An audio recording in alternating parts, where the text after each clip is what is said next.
So it's very, very nice here. Last year we already saw it, but we had no chance to come, and this year we heard from friends that it's just perfect and it's really so cool. The kids, and we love it.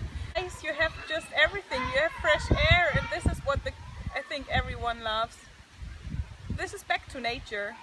We have in Germany the big stores called Kids and Play or something, where the parents go for a birthday or just on the weekend, and it's indoor and just you have no fantasy to do anything. Here you have to create your fantasy, and you get your fantasy, you're out, you have sun, you have wind, you have everything. It's still perfect. It doesn't matter if you're just 1 or 2, if you're 50 or if you're 100. It doesn't matter.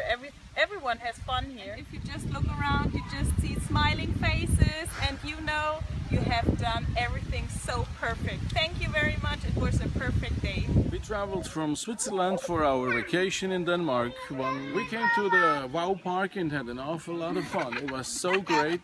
We came back a couple days later and spent the whole day and had just fun all day long, you know.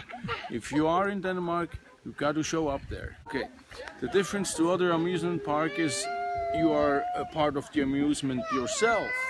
You are out there up in the trees and going hanging around, and you be out there and play. It's like there's no machines that makes the fun for you. You have to go out and do it yourself. And we were stunning about our kids, how they liked it, and so great to see all those grandmas and grandpas walking around out there. If you happen to be in the area, go to the Wow Park. It's just an awful lot of fun. Wow!